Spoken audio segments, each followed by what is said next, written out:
Hello everyone, welcome to my channel. आज की इस वीडियो में मैं आपको पढ़ाने वाली हूँ क्लास 9th साइंस की न्यू एनसीईआरटी बुक जिसका नाम है एक्सप्लोरेशन। इसका चैप्टर नंबर 5 पढ़ाऊंगी जिसका नाम है exploring mixtures and their separation. So आज की इस वीडियो में मैं आपको पूरे चैप्टर को वन शॉट में एक्सप्लेन करने वाली हूँ और वो भी बहुत ईजी लैंग्वेज में। तो एंड तक बने रहिएगा इस वीडियो में, क्योंकि इस वीडियो को देखने के बाद इस चैप्टर से रिलेटेड आपके सारे डाउट्स क्लियर हो जाएंगे और ये पूरा चैप्टर आपको बहुत ही अच्छे से समझ आ जाएगा। So let's start with introduction. जो आपकी न्यू एनसीईआरटी बुक है एक्सप्लोरेशन, उसके अकॉर्डिंग मैं इसका एक्सप्लेनेशन देने वाली हूँ। ठीक है, तो चलिए सबसे पहले जो एनसीईआरटी में इंट्रोडक्शन दिया है उसमें क्या बोला है एनसीईआरटी में कि everything around us is made up of substances, यानी कि हमारे आसपास की हर चीज किसी ना किसी सब्सटेंस से बनी होती है। सब्सटेंस का मतलब होता है कोई भी पदार्थ। Some substances are pure while some other are mixtures। कुछ सब्सटेंसेस प्योर यानी कि शुद्ध हैं, जबकि बहुत से सब्सटेंसेस मिक्सचर यानी कि ग्रुप ऑफ सब्सटेंसेस जब मिल जाते हैं तो वो क्या बनाते हैं, मिक्सचर बनाते हैं, यानी कि मिश्रण होता है उसमें डिफरेंट डिफरेंट सब्सटेंसेस का। A mixture is formed when two or more substances are combined physically without undergoing a chemical change। जब दो या दो से ज़्यादा सब्सटेंसेस को बिना किसी केमिकल चेंज के फिजिकली मिलाया जाता है तो मिक्सचर बनता है।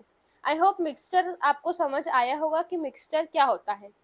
नेक्स्ट दिया है the component of a mixture retain their individual property and can usually separated by physical methods. Mixtures के अंदर मौजूद सब्सटेंसेस अपनी ओरिजिनल प्रॉपर्टी को बनाए रखते हैं और उन्हें फिजिकल मेथड से अलग किया जा सकता है। नेक्स्ट बोला गया है separation of mixtures is extremely important in daily life. Mixtures को अलग करना हमारी डेली लाइफ में बहुत इम्पॉर्टेंट है। Sugar is separated from sugar cane juice, salt is obtained from sea water, medicine are purified using separation techniques and doctors separate blood components for medical test. अब जो sugar है वो कैसे मिलती है, शुगर केन से मिलती है। तो गन्ने के रस से चीनी निकाली जाती है, यानी कि गन्ने के रस से हमको शुगर मिलती है। समुंदर के पानी से नमक हमें मिलता है, सॉल्ट मिलता है। मेडिसिन को शुद्ध करने के लिए सेपरेशन टेक्निक्स का यूज़ किया जाता है और डॉक्टर्स मेडिकल टेस्ट के लिए ब्लड के अलग अलग कंपोनेंट्स को सेपरेट करते हैं। Thus, understanding mixtures and their separation helps us understand many natural and industrial processes। इसलिए मिक्सचर्स और उनके सेपरेशन को समझने से हमें बहुत सी नेचुरल और इंडस्ट्रियल प्रोसेसेस को समझने में मदद मिलती है। अब हम पढ़ते हैं नेक्स्ट टॉपिक जो कि है classification of mixtures. So basically two categories में मिक्सचर्स को क्लासीफाई किया गया है। सबसे पहला है होमोजीनियस मिक्सचर। अब होमोजीनियस मिक्सचर क्या होता है? A homogeneous mixture is a mixture in which composition is uniform throughout। Homogeneous mixture वो मिक्सचर होते हैं जिसमें हर जगह कंपोजिशन एक जैसा होता है, सेम होता है। Every part of the mixture contain the same proportion of substance। Mixture के हर हिस्से में सब्सटेंसेस की मात्रा प्रपोर्शन सेम होती है। When sugar is dissolved in water and stirred properly, the sugar particles spread evenly throughout in water। जब sugar को पानी में घोला जाता है और अच्छी तरह से मिलाया जाता है तो शुगर के पार्टिकल्स पूरे पानी में पूरी तरह फैल जाते हैं और अच्छे से मिक्स हो जाते हैं। Therefore, every sip tastes equally sweet। तो हर एक सिप जो हम लेते हैं उस शुगर वाटर की तो वो एक जैसी स्वीट ही लगती है। Such a mixture is called homogeneous mixture। इस तरह के मिक्सचर को होमोजीनियस मिक्सचर कहा जाता है जिसका यूनिफॉर्म कंपोजिशन होता है उसमें सारे सब्सटेंसेस का। The individual component can not be seen separately with naked eyes. जो उसके डिफरेंट डिफरेंट कंपोनेंट्स जो इसमें प्रेजेंट होते हैं उनको हम हमारी नेकेड आइज से नहीं देख सकते हैं। The mixture appears as a single phase. बहुत इंपॉर्टेंट लाइन है, ये पूरा जो मिक्सचर है वो एक जैसा सेम फेज नज़र आता है। एग्जाम्पल्स क्या क्या हैं? Sugar solution, salt solution, vinegar, soda water, air. ठीक है, ये सभी क्या है? होमोजीनियस मिक्सचर है, क्योंकि इनमें जो कंपोजिशन है सब्सटेंसेस का वो यूनिफॉर्म होता है पूरे मिक्सचर में। शुगर सॉल्यूशन अगर हम बनाएं तो वो पूरा एक जैसा दिखाई देता है। अगर हम वाटर में सॉल्ट डालें तो वो सॉल्ट सॉल्यूशन बन जाएगा। विनेगर, विनेगर कैसे बनता है, जब हम वाटर में एसिटिक एसिड डालते हैं तो विनेगर बन जाता है। सोडा वाटर जो हम बनाते हैं और जो एयर है वो सभी क्या एग्जाम्पल है, होमोजीनियस मिक्सचर के एग्जाम्पल है। और एक और बहुत इंपॉर्टेंट लाइन यहाँ पे लिखी गई है कि जो होमोजीनियस मिक्सचर्स होते हैं उन्हीं को क्या कहा जाता है, सॉल्यूशंस कहा जाता है। ठीक है, अब होमोजीनियस मिक्सचर्स के क्या कैरेक्टरिस्टिक्स होते हैं, तो ये सबसे इंपॉर्टेंट लाइंस यहाँ पे लिखी गई हैं। तो जो होमोजीनियस मिक्सचर्स होते हैं उनका जो यूनिफॉर्म कंपोजिशन होता है throughout the mixture. Next, components are not visible separately. इसके जो डिफरेंट डिफरेंट कंपोनेंट्स है वो हमको अलग अलग नज़र नहीं आते हैं। एग्जाम्पल की अगर हम बात करें तो अगर हमने वाटर में क्या मिक्स कर दिया, शुगर मिक्स कर दिया, तो क्या हमको शुगर और वाटर दोनों अलग अलग दिखाई देंगे क्या? नहीं, पूरा सॉल्यूशन एक जैसा दिखाई देगा। तो इसी को बोलते हैं होमोजीनियस मिक्सचर। सिंगल फेज हमको दिखाई देता है और जो कंपोनेंट्स हैं वो कुछ समय बाद नीचे नहीं जमते। जैसे कि हमने शुगर और वाटर का जब सॉल्यूशन बनाया तो कुछ समय बाद क्या उसके शुगर पार्टिकल्स हमको नीचे जमे हुए दिखाई देंगे क्या? अगर हम उसको स्टैंडिंग पोजीशन में रख देंगे, मतलब कुछ समय तक बिना डिस्टर्ब करे अगर रखेंगे, तो क्या हमको यहाँ पे नीचे शुगर सॉल्यूशन मिलेंगे क्या? बिल्कुल नहीं। क्यों? क्योंकि ये यूनिफॉर्मली मिक्स हो चुके हैं वाटर में। ठीक है, so components do not settle on standing, can not be separated by ordinary filtration. Ordinary filtration से क्या हम शुगर और वाटर को अलग अलग कर पाएंगे क्या एक बार अगर वो मिक्स हो गए उसके बाद? बिल्कुल नहीं। ठीक है, क्योंकि ये होमोजीनियस मिक्सचर बन चुका है। अब सेकेंड टाइप का जो मिक्सचर होता है वो है हेटेरोजीनियस मिक्सचर। अब ये हेटेरोजीनियस मिक्सचर क्या होता है? हेटेरोजीनियस मिक्सचर एक ऐसा मिक्सचर होता है जिसमें जो कंपोजिशन है वो यूनिफॉर्म नहीं होता है थ्रू आउट। ठीक है, सो इसका बेस्ट एग्जांपल है कि जब हम वाटर में सैंड मिक्स करें, ये पानी था, पानी में हमने मिट्टी को मिला दिया, तो क्या ये इसमें मिट्टी अच्छी तरीके से मिक्स हो पाएगी और क्या यूनिफॉर्म कंपोजिशन होगा इसका? बिल्कुल नहीं। तो इस टाइप के मिक्सचर को हेट्रोजीनियस मिक्सचर कहा जाता है। तो ये जो सैंड पार्टिकल्स हैं वो सेपरेटेड रहते हैं और हमको हमारी आंखों से क्लियरली दिखते हैं, जैसा कि आप इस इमेज में देख सकते हैं। The amount of sand may not be the same in every part of the mixture. हर एक पार्ट पे सेम अमाउंट सैंड का आपको नहीं देखने को मिलेगा। यहाँ पे आप देख सकते हैं, यहाँ पे कम अमाउंट प्रेजेंट है और यहाँ पे आपको डेंसर पार्ट नज़र आ रहा है सॉइल का, सैंड का। ठीक है, तो यहाँ पे देख सकते हैं आप, क्योंकि सैंड जो है नीचे सेटल होती जा रही है इसलिए इसका जो कंपोजिशन है, ठीक है, वो यहाँ पे नीचे ज़्यादा दिखाई दे रहा है। Therefore, it is a heterogeneous mixture. इस तरह के मिक्सचर को हेट्रोजीनियस मिक्सचर कहा जाता है। इसके और भी कुछ एग्जाम्पल्स हैं, जैसे कि सैंड एंड वाटर। सैंड को जब हम वाटर में मिक्स करें, ऑयल को वाटर में मिक्स करें, तो ऑयल और वाटर क्या होते हैं, एक दूसरे में डिजॉल्व नहीं हो पाते हैं क्योंकि वो दोनों क्या हैं, दोनों इमिसिबल हैं, इमिसिबल सब्सटेंसेज है जो कि एक दूसरे में डिजॉल्व नहीं होते हैं। सॉइल, सॉइल को अगर हम वाटर में डालें, स्मोक, फॉग, मडी वाटर, ये सभी क्या है, हेट्रोजीनियस मिक्सचर्स के एग्जाम्पल्स हैं। इन सभी के बारे में अगर आपको और डिटेल में जानना है तो आप NCERT line by line video को देखना इस चैप्टर की। उसमें मैंने एनसीईआरटी की हर एक लाइन को एक्सप्लेन किया है, वो भी बहुत इजी लैंग्वेज में, सारे डायग्राम्स को एक्सप्लेन किया है, हर एक पॉइंट को एक्सप्लेन किया है। तो वो वीडियो आप ज़रूर जाके देखना, डिस्क्रिप्शन बॉक्स में आपको उसकी लिंक मिल जाएगी। और अगर आपको ये नोट्स चाहिए तो उसके लिए आप टेलीग्राम चैनल ज्वाइन कर सकते हैं, उसकी भी लिंक आपको डिस्क्रिप्शन बॉक्स में मिल जाएगी। अब क्या कैरेक्टरिस्टिक्स होते हैं हेट्रोजीनियस मिक्सचर्स के? तो इनका जो कंपोजिशन होता है वो नॉन यूनिफॉर्म होता है, यानी कि कहीं पे कुछ सब्सटेंसेस ज़्यादा अमाउंट में प्रेजेंट होंगे और कहीं पे कम अमाउंट में प्रेजेंट होंगे। पूरे मिक्सचर में यूनिफॉर्म कंपोजिशन नहीं होता है। Components can often be seen separately.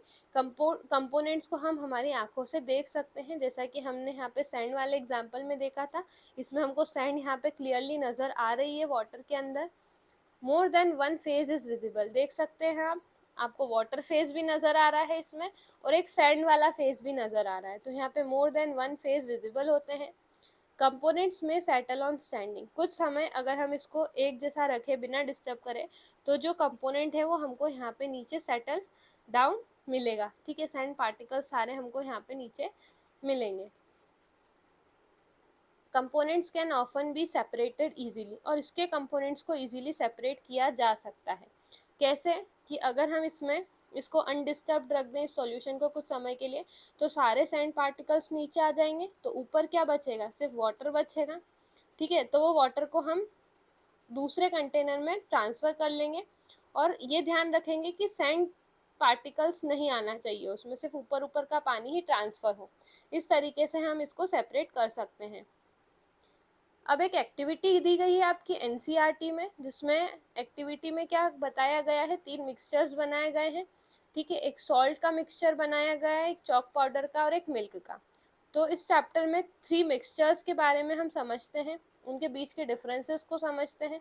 तो वो जो तीनों सॉल्यूशन जो हमने बनाए थे, मतलब तीनों जो मिक्सचर्स बनाए थे, उसमें से एक क्या था, सॉल्यूशन, एक सस्पेंशन और एक कोलॉइड था। तो सबसे पहले हम बात करते हैं सॉल्ट एंड वाटर सॉल्यूशन की। आपको क्या करना है कि सॉल्ट यानी कि जो नमक होता है उसको पानी में मिक्स करना है और उसको अच्छी तरीके से डिसॉल्व कर लेना है स्टर करके। Particles become too small to be seen, तो अब सॉल्ट के पार्टिकल्स पूरी तरीके से डिसॉल्व हो जाएंगे वाटर में, तो हमको उसके पार्टिकल्स दिखाई नहीं देंगे। द मिक्सचर्स रिमेन ट्रांसपेरेंट, तो मिक्सचर कैसा होगा, ट्रांसपेरेंट दिखाई देगा और कोई भी पार्टिकल नीचे सेटल डाउन नहीं होगा। तो इसी को क्या कहा जाता है, सॉल्यूशन कहा जाता है। तो यहाँ पे हमने सॉल्यूशन की डेफिनेशन पढ़ ली, सॉल्यूशन का एग्जाम्पल देख लिया, सॉल्ट एंड वाटर क्या होता है, एक सॉल्यूशन होता है। अब नेक्स्ट बात करते हैं चॉक पाउडर एंड वाटर की। अब आपको एक और दूसरा बीकर लेना है, जिसमें आपको वाटर में क्या डिसॉल्व करना है, चॉक का पाउडर डिसॉल्व करना है ना। तो वो आप देखेंगे कि वो जो चॉक पाउडर है वो डिसॉल्व नहीं होगा। The particles remain visible, chalk के पार्टिकल्स आपको दिखाई देंगे और कुछ समय बाद वो क्या हो जाएंगे, सेटल डाउन हो जाएंगे। तो इसको कहा जाता है सस्पेंशन। ठीक है, तो सॉल्यूशन क्या था, जिसमें हमको एक यूनिफॉर्म मिक्सचर मिल रहा था, यानी कि होमोजीनियस मिक्सचर मिल रहा था। तो ये सॉल्यूशन क्या होता है, होमोजीनियस मिक्सचर होता है। और ये जो हमने चॉक पाउडर और वाटर का एग्जाम्पल देखा, तो हमें क्या मिला, सस्पेंशन कहा जाता है इसको, जिसमें जो पार्टिकल्स है कुछ समय बाद सेटल डाउन हो जाते हैं और पार्टिकल्स हमें हमारी आंखों से दिखाई भी देते हैं, तो इसको कहा जाता है सस्पेंशन। और ये क्या है, एक तरह का हेटेरोजीनियस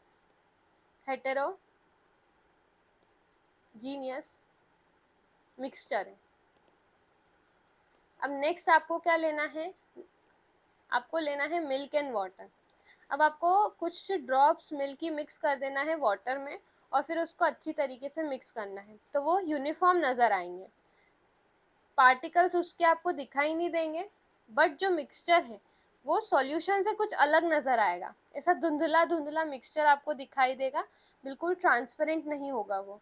तो इसको कहा जाता है कोलॉइड्स, यानी कि इसमें कंपोजिशन तो यूनिफॉर्म होता है बट वो सॉल्यूशन से अलग होता है, इस कारण से इनको क्या कहा जाता है, कोलॉइड्स कहा जाता है। और कोलॉइड्स भी क्या होते हैं, हेटेरोजीनियस मिक्सचर होते हैं, बट ये दिखाई होमोजीनियस की तरह देते हैं थोड़े थोड़े। ठीक है, मतलब दिखाई नहीं देते हैं, उनका नेचर क्योंकि वो यूनिफॉर्मली मिक्स हो जाते हैं पार्टिकल्स, इस कारण से वो होमोजीनियस की तरह दिखते हैं, बट वो होते हेटेरोजीनियस है। अब एक एक्सपेरिमेंट आपकी एनसीईआरटी में दिया गया है, जिसमें लेज़र लाइट एक्सपेरिमेंट बताया गया है और टिंडल इफेक्ट को शो किया गया है। तो ये इसका यहाँ पे आप डायग्राम देख सकते हैं। तो इसमें क्या किया गया है, 3 सॉल्यूशंस प्रिपेयर किए गए हैं। तो इस एक क्लास थी, उस क्लास के स्टूडेंट्स को 3 ग्रुप में डिवाइड किया गया। ग्रुप ए ने ये वाला प्रिपेयर करा सॉल्यूशन, ग्रुप बी ने ये प्रिपेयर करा और ग्रुप सी ने ये प्रिपेयर करा। फिर तीनों के प्रिपेयर्ड सॉल्यूशन में लेज़र लाइट पास करी गई और फिर कुछ अलग अलग ऑब्जर्वेशंस देखने को मिले। तो जो ग्रुप ए था उसने क्या किया था, उसमें 50 ml वाटर में क्या डाला था, 1 टेबल स्पून सॉल्ट डाला था। तो ये यहाँ पे एक होमोजीनियस मिक्सचर तैयार हुआ था, जिसको सॉल्यूशन कहा जाता है। ग्रुप बी ने जो प्रिपेयर करा था मिक्सचर, उसमें उन्होंने वाटर और चॉक पाउडर लिया था, वाटर में चॉक पाउडर को डाल दिया था। तो ये क्या था, एक सस्पेंशन था और इसको हेट्रोजीनियस मिक्सचर भी कहा जाता है। फिर इसके थ्रू लेज़र लाइट को पास करवाया। और जो ग्रुप सी था, उन्होंने मिल्क को वाटर में डिसॉल्व करा और एक सॉल्यूशन तैयार करा और फिर उसमें लेज़र लाइट पास करवाई। तो ये एक्सपेरिमेंट किया गया था तो इसको कहा जाता है लेज़र लाइट एक्सपेरिमेंट, और इसमें हम टिंडल इफेक्ट भी देखते हैं। तो लेज़र लाइट को जब पास कराया गया तीनों मिक्सचर से, तो हमको डिफरेंट डिफरेंट ऑब्जर्वेशन देखने को मिले। जैसे कि सॉल्ट सॉल्यूशन वाले केस में जो लाइट का पाथ है वो हमको दिखाई नहीं दे रहा है, क्योंकि जो डिजॉल्व्ड पार्टिकल्स हैं वो इतने छोटे हैं कि वो लाइट को स्कैटर नहीं कर पा रहे हैं। जैसा कि आप देख सकते हैं यहाँ पे आपको लाइट का पाथ कहीं पे भी नजर नहीं आ रहा है, क्योंकि इसके पार्टिकल्स इतने ज़्यादा छोटे हैं कि वो लाइट को स्कैटर नहीं कर पाते हैं। पार्टिकल्स क्या करते हैं, लाइट को स्कैटर करते हैं, ऐसे फैलाते हैं, तो उसका जो पाथ है वो विजिबल होता है।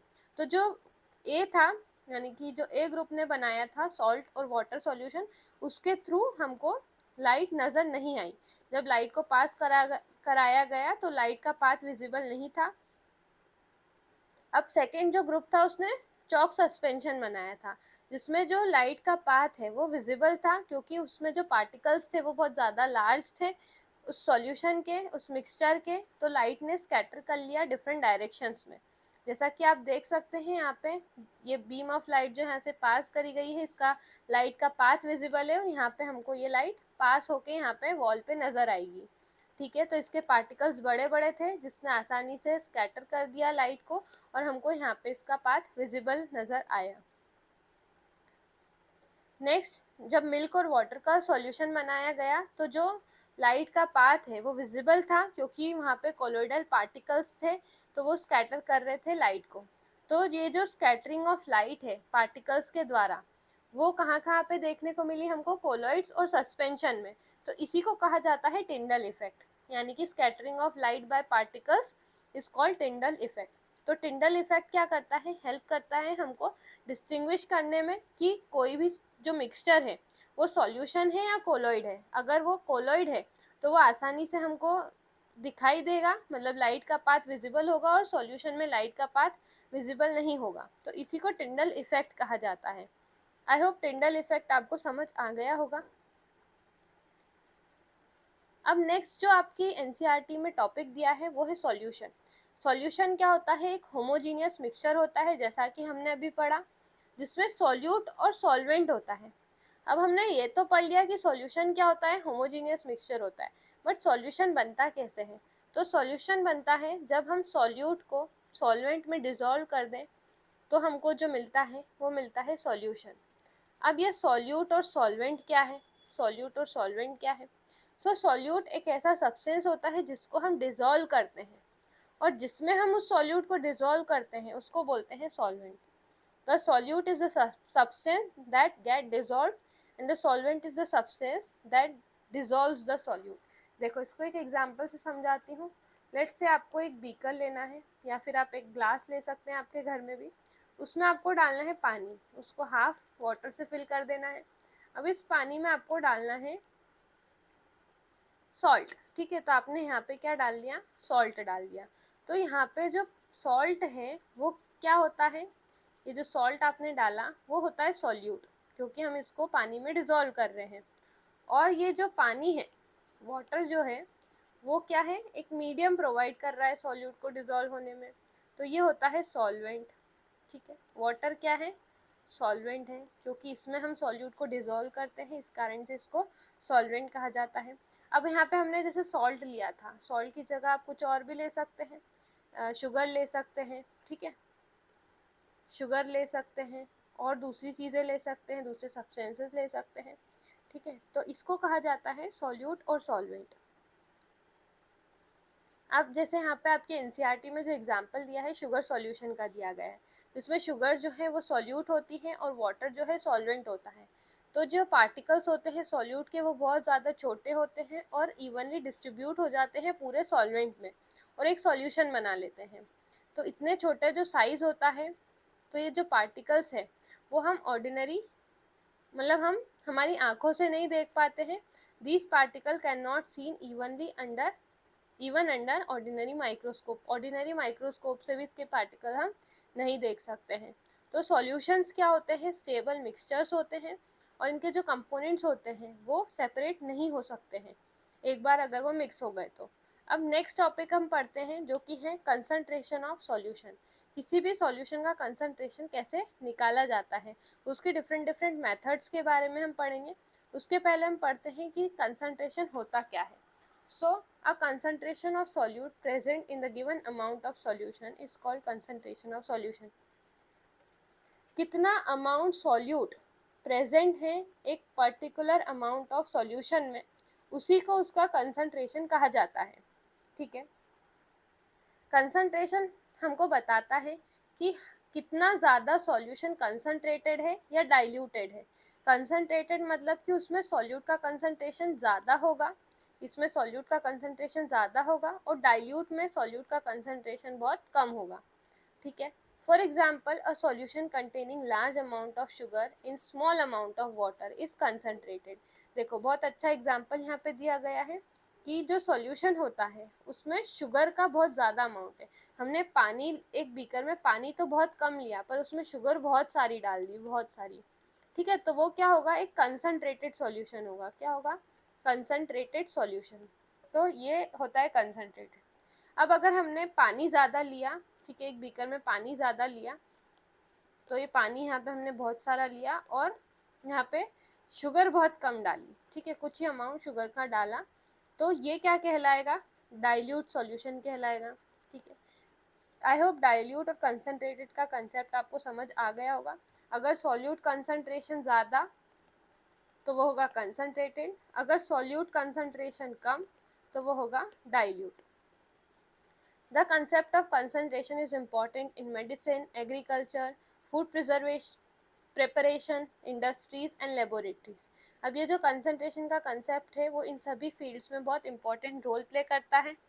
The correct concentration is necessary because too much or too little solute can affect the effectiveness of the solution. सही कंसंट्रेशन होना बहुत ज़रूरी है। अगर बहुत कम या बहुत ज़्यादा कंसंट्रेशन कर दिया तो उससे जो है हमारा सॉल्यूशन अफेक्ट हो सकता है। एग्जाम्पल की अगर हम बात करें तो आपकी एनसीईआरटी में ओआरएस का एग्जाम्पल दिया गया है, जिसमें फिक्स्ड अमाउंट शुगर, सॉल्ट और वाटर का होता है, और क्या तैयार होता है, एक ओआरएस तैयार होता है। ओआरएस का फुल फॉर्म क्या होता है, ओआरएस का फुल फॉर्म होता है ओरल रिहाइड्रेशन सॉल्यूशन। ठीक है, तो ये ओरल रिहाइड्रेशन सॉल्यूशन कैसे बनता है, सॉल्ट, शुगर और वाटर, जब ये तीनों चीज़ें करेक्ट प्रपोर्शन में डाली जाती हैं तो हमको मिलता है ओआरएस। और ओआरएस यूजुअली डॉक्टर्स कब देते हैं पेशेंट को, जब लूज मोशन वाली कंडीशन हो जाती है, जब डिहाइड्रेशन हो जाता है बॉडी में, इलेक्ट्रोलाइट्स की कमी हो जाती है, तो ये ओआरएस दिया जाता है। Similarly, pesticides must be mixed in correct proportion to protect crops properly. अब ये पेस्टिसाइड्स को भी वाटर में डाला जाता है और एक सॉल्यूशन प्रिपेयर किया जाता है ताकि क्रॉप्स में डाला जा सके और क्रॉप्स जो है वो प्रोटेक्टेड रह सके माइक्रो ऑर्गेनिजम्स और इंसेक्ट्स से। तो ये जो पेस्टिसाइड्स है इसका भी करेक्ट प्रपोर्शन डालना ज़रूरी है वाटर में ताकि अच्छे से वो काम कर सके क्रॉप पे। अब हम पढ़ते हैं बहुत इंपॉर्टेंट टॉपिक इस चैप्टर का, जो कि है मेथड्स ऑफ एक्सप्रेसिंग कंसंट्रेशन।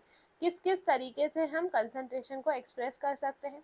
तो यूजुअली जो कंसंट्रेशन ऑफ सॉल्यूशन है उसको परसेंटेज में एक्सप्रेस किया जाता है। 3 मेथड्स होती हैं। सबसे पहली मेथड है mass by mass percentage method, दूसरी है mass by volume percentage method and तीसरी है volume by volume percentage method. तो जो mass by mass percentage method है इसमें क्या होता है, ये इंडिकेट करता है कि कितना अमाउंट ऑफ सॉल्यूट प्रेजेंट है 100 ग्राम ऑफ सॉल्यूशन में, वो होता है mass by mass percentage. This method is widely used in food products, powders and solid mixtures. इस मेथड का फूड प्रोडक्ट्स में यूज़ होता है, पाउडर्स में यूज़ होता है और मिक्सचर्स में यूज़ होता है। एग्जाम्पल की बात करें तो एक सॉल्यूशन है जिसमें 10 ग्राम सॉल्ट है और 100 ग्राम पूरा ये सॉल्यूशन है, तो ये जो उसका कंसंट्रेशन होगा पूरे सॉल्यूशन का वो कितना होगा, वो होगा 10% बाय मास। कैसे, इसका एक फॉर्मूला होता है, mass by mass percentage is equals to, just a second, इसको हम यहाँ लिख लेते हैं, is equals to mass of solute divided by mass of solution multiply by 100। ठीक है, तो ये जो एग्जाम्पल है इसको हम जब इस फॉर्मूले में पुट करके देखेंगे तो सॉल्यूट यानी कि सॉल्ट, तो सॉल्ट का कितना दे रखा है, 10 ग्राम मास दे रखा है, और जो टोटल सॉल्यूशन है वो कितना है, 100 ग्राम है। इसको जब हम 100 से मल्टीप्लाई करेंगे तो 0 से 0 कैंसिल हो जाएगा और ग्राम से ग्राम कैंसिल हो जाएगा, तो हमको क्या मिलेगा, 10% मास बाय मास। ठीक है, क्या मिला हमको, 10% मास बाय मास। तो ये हमने इसका कंसंट्रेशन निकाल लिया सॉल्यूशन का बाय मास परसेंटेज। नेक्स्ट है मास बाय वॉल्यूम परसेंटेज। इसमें मास बाय वॉल्यूम परसेंटेज में क्या इंडिकेट करता है कि कितना मास ऑफ सॉल्यूट प्रेजेंट है 100 ml ऑफ सॉल्यूशन में। जब भी ml की बात होती है तो ml कब लगाते हैं हम, जब हमको वॉल्यूम निकालना होता है, और ग्राम कब लगाते हैं, जब हमको मास या फिर वेट निकालना होता है। तो यहाँ पे इसका फॉर्मूला क्या होगा। और एक और बात, ये जो मेथड है ये मेडिसिन और लेबोरेटरी प्रिपरेशन में यूज़ की जाती है। तो इसका फॉर्मूला होता है mass by volume percentage is equals to mass of solute divided by volume of solution into 100। तो चलो इसको एग्जांपल से समझते हैं कि ग्लूकोज का अगर हमको सॉल्यूशन बनाना है जिसमें 5 ग्राम क्या है, ग्लूकोज है, ग्लूकोज क्या है, सॉल्यूट, और टोटल सॉल्यूशन कितना है 100 ml। तो उसका कंसंट्रेशन कितना आएगा, 5% मास बाय वॉल्यूम। कैसे आएगा देखो, तो जब हम ये 5 क्या है सॉल्यूट, तो मास ऑफ सॉल्यूट क्या है 5 ग्राम, और टोटल सॉल्यूशन क्या है 100 ml इंटू 100, तो 100 से 100 कैंसिल हो जाएगा, बचेगा क्या है यहाँ पे 5%। ठीक है, तो 5% मास बाय वॉल्यूम इसका क्या आएगा, आंसर आएगा। अब नेक्स्ट है volume by volume percentage. Volume by volume percentage indicate करता है कि कितना वॉल्यूम ऑफ सॉल्यूट प्रेजेंट है 100 ml ऑफ सॉल्यूशन में। ठीक है, ये मेथड यूज़ की जाती है सॉल्यूट और सॉल्वेंट बोथ दोनों के लिए। ठीक है, जब सॉल्यूट और सॉल्वेंट दोनों ही लिक्विड हो तो ये मेथड यूज़ की जाती है। इसका एग्जांपल है परफ्यूम्स, विनेगर और लिक्विड पेस्टिसाइड्स का। ठीक है, इसको भी आप एक एग्जांपल से समझ सकते हैं। आपको क्या करना है कि इसमें आपको जैसे दोनों ही चीज़ें जब आपको लिक्विड हो, दोनों ही ml में प्रेजेंट हो, जैसे हम एक एग्जांपल की बात करें पेस्टिसाइड्स वाले, पेस्टिसाइड्स क्या होती है, लिक्विड फॉर्म में होती है। तो लेट से 1 ml जो था पेस्टिसाइड था यानी कि सॉल्यूट, और उसका टोटल सॉल्यूशन कितना बनाया गया पेस्टिसाइड स्प्रे का, तो वो बनाया गया 100 ml। जब हम इसको 100 से मल्टीप्लाई करेंगे तो उसका आंसर क्या आएगा, 1% वॉल्यूम बाय वॉल्यूम। ठीक है, तो ये एक एग्जांपल था हमारा वॉल्यूम बाय वॉल्यूम परसेंटेज का। अब नेक्स्ट आपको दिया गया है ORS एंड सलाइन सॉल्यूशन के बारे में। एक साइंटिस्ट के बारे में बताया गया है। साइंटिस्ट का एक साइंटिस्ट का नाम था डॉक्टर दिलीप नाबिस, जिसने डेवलप किया था ORS को, ओरल रिहाइड्रेशन सॉल्यूशन को। तो ORS क्या करता है, डिहाइड्रेशन से बचाता है, और ये यूज़ किया जाता है डायरिया और कोलेरा में। डायरिया यानी कि लूज मोशन, और कोलेरा भी एक डिजीज़ होती है, तो इससे ये ट्रीट करने में इसका यूज़ किया जाता है। और मिलियंस ऑफ लाइफ्स जो है सेव की गई थी ORS का यूज़ करके। वर्ल्ड वाइड ORS का यूज़ किया गया था और बहुत सारी जानें बची थी। सिमिलरली जो हॉस्पिटल्स होते हैं उनमें सलाइन सॉल्यूशंस होते हैं, यानी कि आपने सुना होगा कि बॉटल जो चढ़ाई जाती है सोडियम क्लोराइड की, उसको सलाइन सॉल्यूशन कहा जाता है। तो उसमें क्या होता है 0.9% सोडियम क्लोराइड होता है, ये फिक्स्ड अमाउंट होता है, हमेशा यही कंसंट्रेशन का सलाइन सॉल्यूशन हमें डाला जाता है। इन्फ्यूशन बॉटल जो प्रिपेयर की जाती है, और हमें जब बॉटल चढ़ती है, तो किसी भी पेशेंट को बॉटल चढ़ती है तो 0.9% सोडियम क्लोराइड चढ़ाया जाता है अगर सलाइन सॉल्यूशन है तो। और दूसरा अगर ग्लूकोज का इन्फ्यूजन है तो उसका अलग कंसंट्रेशन होता है।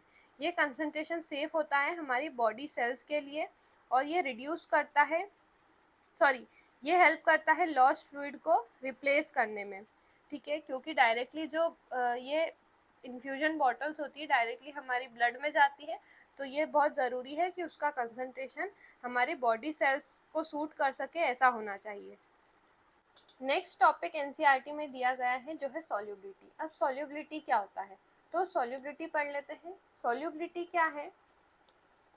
Solubility is the maximum amount of solute that can be dissolved in a fixed amount of solvent at a particular temperature। बहुत इंपॉर्टेंट डेफिनेशन है ये। Solubility मतलब होता है कितना ज़्यादा अमाउंट सॉल्यूट का एक फिक्स्ड अमाउंट ऑफ सॉल्वेंट में डिजॉल्व हो सकता है एक पर्टिकुलर टेम्परेचर पे, उसी को क्या कहा जाता है? सॉल्युबिलिटी कहा जाता है। डिफरेंट सब्सटेंसेस जो है उनकी डिफरेंट सॉल्युबिलिटीज होती है। कुछ सब्सटेंसेस इजीली डिजॉल्व हो जाते हैं और कुछ जो है डिजॉल्व होते हैं स्मॉल अमाउंट में, कुछ स्मॉल अमाउंट में ही वो डिजॉल्व हो पाते हैं। और टेम्परेचर बहुत इंपॉर्टेंट रोल प्ले करता है सॉल्युबिलिटी में। अगर हम सॉलिड्स का एग्जांपल देखें, ठीक है, तो सॉल्युबिलिटी जो है टेम्परेचर बढ़ाने पर बढ़ती है। जैसे जैसे टेम्परेचर बढ़ेगा वैसे वैसे इसकी सॉल्युबिलिटी बढ़ेगी। This is why more sugar dissolve in hot tea than a cold tea. अब एक ठंडी चाय अगर आप देखें जो बिल्कुल ठंडी हो चुकी है, उसमें अगर आप शुगर घोलने की कोशिश करेंगे तो वो क्या डिज़ोल्व हो पाएगी? आसानी से नहीं हो पाएगी।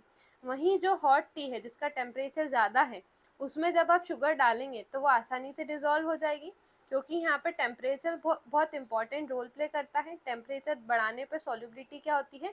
बढ़ती है, तो वो आसानी से जो है डिज़ोल्व हो जाता है sugar. However, gas behave differently. Gases के केस में ये बिल्कुल अलग होता है। गैसेस सॉल्युबिलिटी ऑफ गैस जो है हमेशा कम होती है अगर हम टेम्परेचर को बढ़ाते हैं, यानी कि इन्वर्सली प्रोपोर्शनल रिलेशनशिप होता है सॉल्युबिलिटी और टेम्परेचर का गैसेस के केस में। This is why cold soft drinks contain more dissolve carbon dioxide than warm soft drinks. इसी कारण से जो सॉफ्ट ड्रिंक्स होते हैं वो क्या होते हैं? ठंडे होते हैं, ताकि उसमें ज़्यादा से ज़्यादा कार्बन डाइऑक्साइड डिजॉल्व हो पाए। नेक्स्ट टॉपिक है सैचुरेटेड सॉल्यूशन। सैचुरेटेड सॉल्यूशन क्या होता है? सो saturated solution is a solution that contain maximum amount of dissolved solute at a given temperature. एक सॉल्यूशन सैचुरेटेड जब होता है जब उसमें मैक्सिमम अमाउंट सॉल्यूट का डिजॉल्व हो चुका है एक पर्टिकुलर टेम्परेचर पे। एग्जाम्पल की अगर मैं बात करूँ, सो यहाँ पे लेट्स से आपने क्या लिया, एक ग्लास लिया, ठीक है। सो यहाँ पे इसमें आपने डाल लिया पानी, ठीक है, वाटर डाल लिया। वाटर में आप क्या ऐड कर रहे हैं? शुगर ऐड कर रहे हैं। तो यहाँ पे आपने क्या 1 टेबल स्पून शुगर ऐड करी, फिर उसको पूरी अच्छी तरीके से मिक्स कर दिया ग्लास रॉड या स्पून की मदद से, तो वो आसानी से पूरा डिज़ोल्व हो जाएगा शुगर। अब आपने एक और टेबल स्पून शुगर डाली तो वो भी डिज़ोल्व हो जाएगी। थर्ड टेबल स्पून डाली, वो भी डिज़ोल्व हो जाएगी। पर लगातार जब आप इसमें शुगर ऐड करते जाएंगे तो एक ऐसा पॉइंट आएगा जिसमें वो शुगर डिज़ोल्व होना बंद हो जाएगी, तो उसी स्टेट को कहा जाता है सैचुरेटेड स्टेट। यानी कि इसके बाद कोई भी सॉल्यूट उसमें डिज़ोल्व नहीं हो पाएगा सॉल्यूशन में, ठीक है, उसकी लिमिट ख़त्म हो चुकी है, तो इसको कहा जाता है saturated solution. No more solute can dissolve in it under those condition. If additional solute is added, it remain undissolved। अगर आप इसमें डाल भी देंगे सॉल्यूट तो वो क्या होगा? इस तरीके से मिलेगा हमको सॉल्यूशन में, वो डिसॉल्व नहीं होगा। सैचुरेटेड सॉल्यूशन एक इम्पॉर्टेंट रोल प्ले करते हैं क्रिस्टलाइजेशन में। अब ये क्रिस्टलाइजेशन प्रोसेस को भी आज की इस वीडियो में ही हम डिटेल में पढ़ने वाले हैं। अब हम पढ़ते हैं नेक्स्ट टॉपिक जो कि है सॉल्युबिलिटी कर्व। ये ग्राफ आपको आपके एनसीईआरटी में दिखाई देगा। सो ये जो ग्राफ है ये हमको बता रहा है कि variation of solubility with temperature जो है उसको क्या कहा जाता है? सॉल्युबिलिटी कर्व कहा जाता है। सॉल्युबिलिटी कर्व हमको समझने में मदद करता है कि कितना सॉल्यूट डिज़ोल्व हो पाएगा एक पर्टिकुलर टेम्परेचर पे।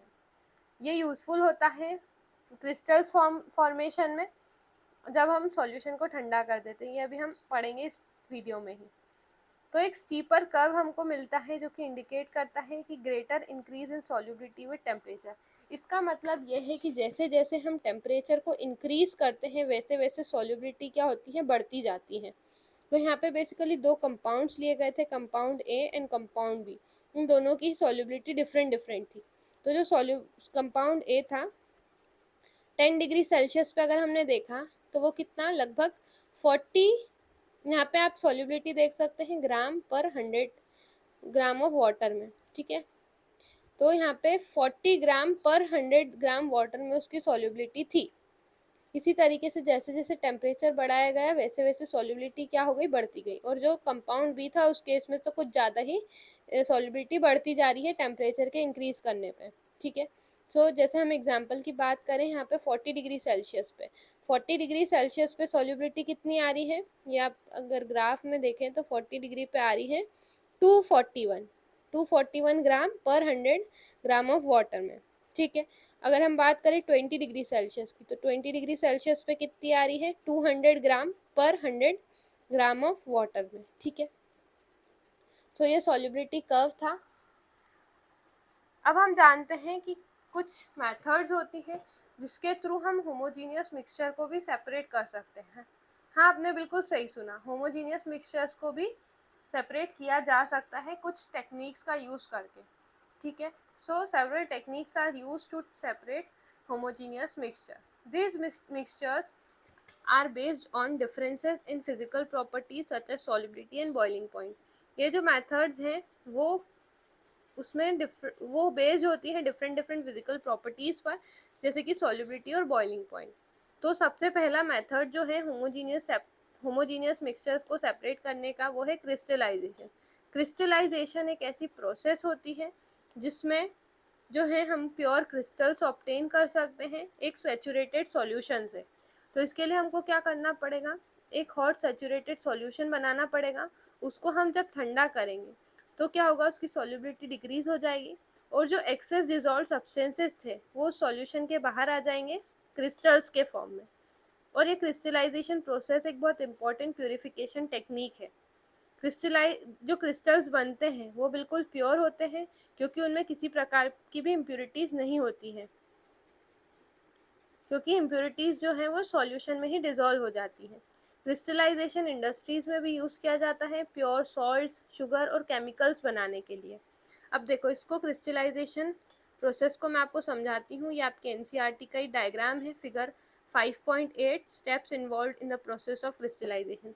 सबसे पहले आपको क्या लेना पड़ता है, आपको इस तरीके से एक ट्राइपॉड स्टैंड लेना होगा। ट्राइपॉड स्टैंड में आप बर्नर लगाएंगे, यहाँ पे आपको वाटर बाथ लेना होगा जिसमें आप पानी को गर्म करेंगे। फिर आपको एक बीकर लेना होगा, बीकर में आप क्या डालेंगे, कॉपर सल्फेट सॉल्यूशन बनाएंगे। कॉपर सल्फेट सॉल्यूशन में आपको क्या क्या ऐड करना है, वाटर ऐड करना है, उसमें थोड़ा सा कॉपर सल्फेट ऐड करना है और उसमें एक और चीज़ ऐड करना है H2SO4, ठीक है। H2SO4 ऐड कर थोड़ा सा कुछ ड्रॉप्स ही डालना है और आपको इसको ग्लास रॉड से अच्छी तरीके से स्टर करना है। अब ये एक बार डिज़ोल्व हो जाएगा कॉपर सल्फेट। अब आपको 1 टेबल स्पून इसमें डालते जाना है। 1 टेबल स्पून आप और डालेंगे, इसमें डिज़ोल्व करेंगे, दूसरी टेबल स्पून डालेंगे, जब तक इसकी सैचुरेटेड स्टेट नहीं आ जाती। यानी कि अब जब कॉपर सल्फेट डालने पर कॉपर सल्फेट डिज़ोल्व ना हो, उस स्टेज पे आपको रुक जाना है। सैचुरेटेड सॉल्यूशन जब बन जाए तो आपको रुक जाना है।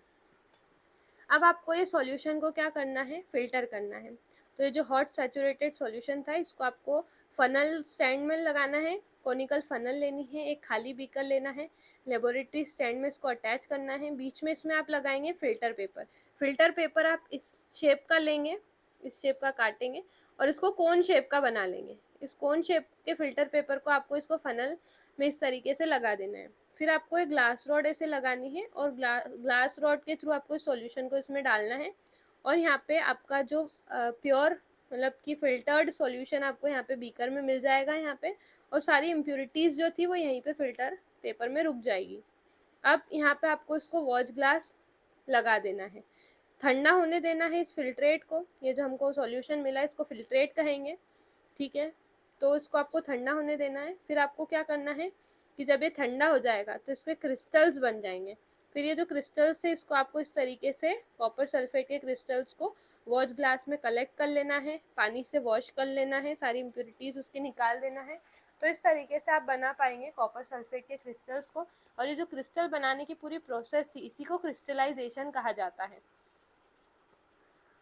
अब formation of crystals. A crystal is a solid substance whose particles are arranged in regular and repeated geometric pattern।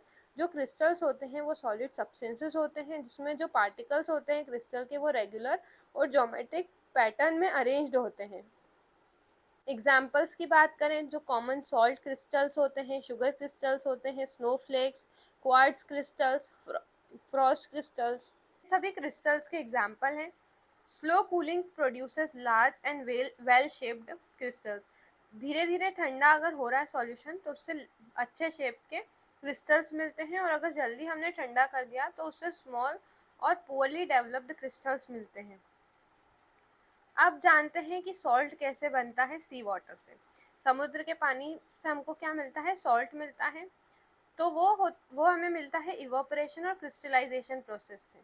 So water को अलाउ किया जाता है इवापोरेट होने के लिए सनलाइट में, जो सी वाटर है उसको। तो वहाँ पे क्या होता है, इवापोरेशन होता है और हमको कंसनट्रेटेड सॉल्यूशन सॉल्ट मिलता है। कंसनट्रेशन ऑफ सॉल्ट वहाँ पे इंक्रीज हो जाता है इवापोरेशन करने से, क्योंकि पानी उसका पूरा उड़ चुका है सनलाइट से, ठीक है, इवापोरेट हो चुका है। Eventually salt crystals begins to separate out, और धीरे धीरे जो सॉल्ट के क्रिस्टल्स है वो सेपरेट आउट होने लगते हैं, और ये क्रिस्टल्स को ही कलेक्ट किया जाता है, प्यूरिफाई किया जाता है इंडस्ट्रीज में, और हम हमारे घर में जो नमक खा रहे हैं वो हमको मिलते हैं, ठीक है, सॉल्ट प्यूरिफाई करने के बाद। अब नेक्स्ट बहुत इंपॉर्टेंट प्रोसेस है जो कि है डिस्टिलेशन। डिस्टिलेशन एक ऐसी मेथड होती है जिसमें लिक्विड्स को सेपरेट किया जाता है, दो या दो से ज़्यादा लिक्विड्स को सेपरेट किया जाता है। उनके वो अगर उनमें उनके जो बॉइलिंग पॉइंट है अगर उसमें ज़्यादा डिफरेंस है तो ही हम ये वाली प्रोसेस कर सकते हैं, उनके बॉइलिंग पॉइंट में डिफरेंस होना चाहिए। तो डिस्टिलेशन में क्या होता है, मिक्सचर्स को हीट किया जाता है। लिक्विड जिसका लोअर बॉइलिंग पॉइंट था वो जल्दी से वेपराइज हो जाएगा, वेपर फॉर्म में कन्वर्ट हो जाएगा, और फिर ये जो वेपर्स है वो ठंडे हो जाते हैं कंडेंसर में और फिर से लिक्विड बन जाते हैं, और ये जो लिक्विड है उसको फिर कलेक्ट कर लिया जाता है। और distillation helps recover both solvent and solute, इससे हमको दोनों ही सॉल्वेंट और सॉल्यूट मिल जाते हैं। अब मुझे पता है कि आपको बिल्कुल समझ नहीं आया होगा, तो चलो मैं आपको समझा देती हूँ अच्छे से। तो डिस्टिलेशन सेटअप हम तैयार करेंगे। तो डिस्टिलेशन सेटअप तैयार करने के लिए आपको इस तरीके से यहाँ पे एक स्टैंड लेना होगा, ठीक है, यहाँ पे ट्राईपॉड स्टैंड लगाना होगा, बर्नर लगाना होगा, वायर गॉज लगाना होगा।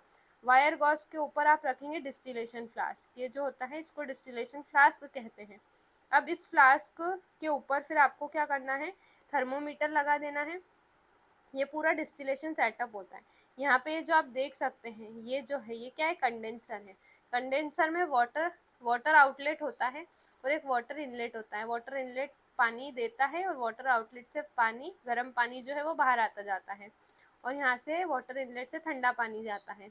और यहाँ पे कोनिकल फ्लास्क होता है और इसमें हम कलेक्ट करते हैं हमारे लिक्विड्स को।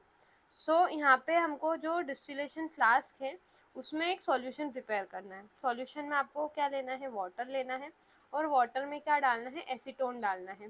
फिर उसको आप इस तरीके से बॉईल करेंगे।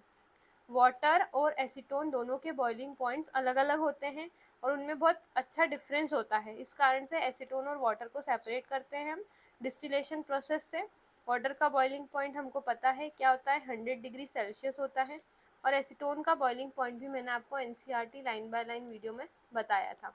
तो जिसने भी वो वीडियो देखी उसको याद होगा, तो जल्दी से वो कमेंट करके बताओ कि एसीटोन का बॉइलिंग पॉइंट क्या था, ठीक है।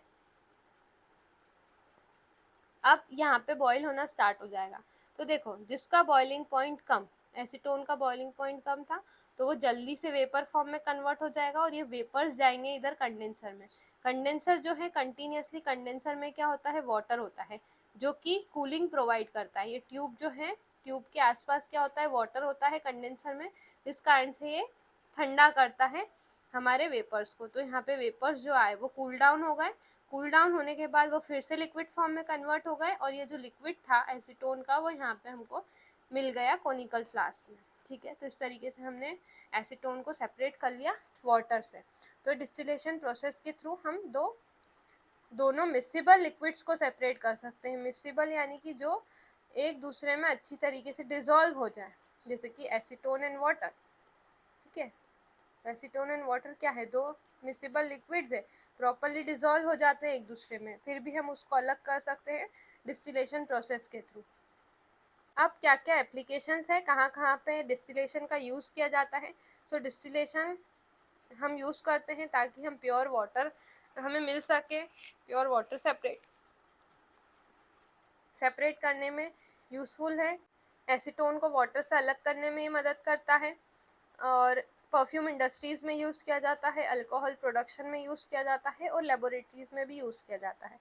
अब आपके इसमें कुछ बॉक्सेस दे रखे हैं, ऑरेंज बॉक्सेस, जिसमें आपको बताया गया है मिट्टी का इत्र के बारे में। इत्र आपने सुना होगा, इत्र क्या होता है, एक तरह का फ्रेग्रेंस ही प्रोवाइड करता है, ठीक है, परफ्यूम जैसा होता है, जिसको हमारी जो बॉडी है उस पर रब किया जाता है और उससे बहुत अच्छी स्मेल आती है। तो जो कन्नौज था उत्तर प्रदेश में, वो बहुत फेमस है नेचुरल परफ्यूम बनाने के लिए। नेचुरल परफ्यूम यानी कि मिट्टी का इत्र, मिट्टी का इत्र यानी कि जिसमें मिट्टी की खुशबू आती है।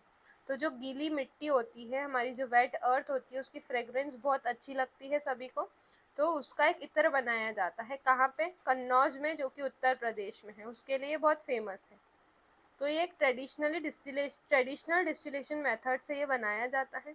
This demonstrate important practical application of distillation. तो एक बहुत इंपॉर्टेंट प्रैक्टिकल एप्लीकेशन है डिस्टिलेशन की। अब एक और टाइप का डिस्टिलेशन प्रोसेस होता है, अभी जो हमने पढ़ा था वो सिंपल डिस्टिलेशन था। नेक्स्ट है fractional distillation. Fractional distillation use किया जाता है जिसके जो बॉइलिंग पॉइंट है वो स्लाइटली डिफरेंट होते हैं दो लिक्विड्स के। ये टेक्निक वाइडली यूज़ की जाती है पेट्रोलियम रिफाइनरीज में, जहाँ पे पेट्रोलियम बनाया जाता है। सो क्रूड ऑयल जो है सेपरेट किया जा सकता है और उससे हम यूज़फुल प्रोडक्ट्स बना सकते हैं क्रूड ऑयल से। क्रूड ऑयल को फ्रैक्शनल डिस्टिलेशन अगर हम करते हैं तो उससे हम एलपीजी सेपरेट कर सकते हैं, पेट्रोलियम सेपरेट कर सकते हैं, kerosene, diesel, lubricating oil, vitamin, ये सारी चीज़ें हम सेपरेट कर सकते हैं।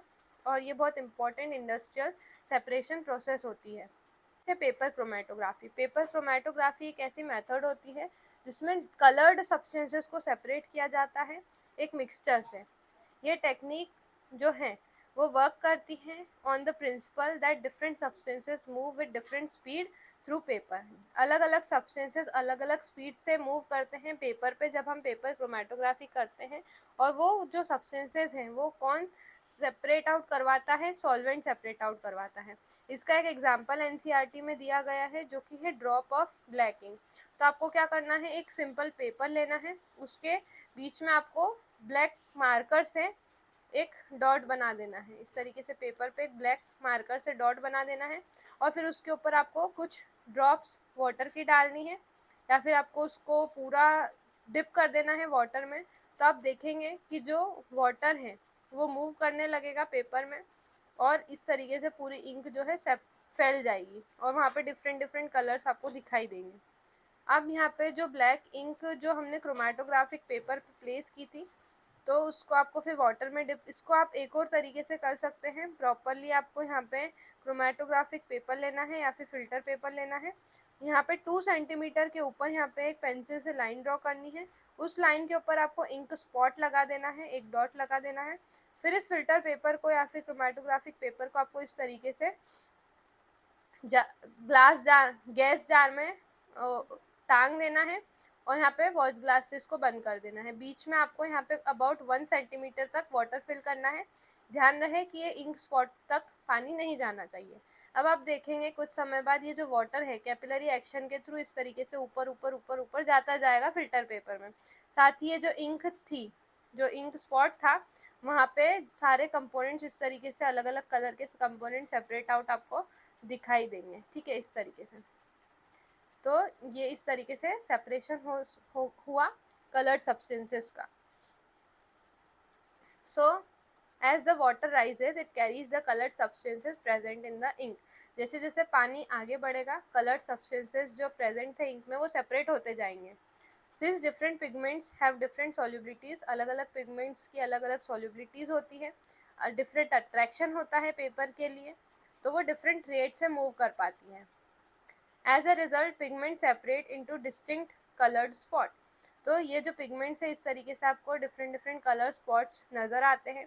ये एक्सपेरिमेंट शो करता है कि जो ब्लैक इंक है वो एक मिक्सचर है जिसमें बहुत सारे कलर्ड डाइज होते हैं और वो सेपरेट आउट हम क्रोमेटोग्राफिक मेथड से कर सकते हैं, पेपर क्रोमेटोग्राफी मेथड से कर सकते हैं।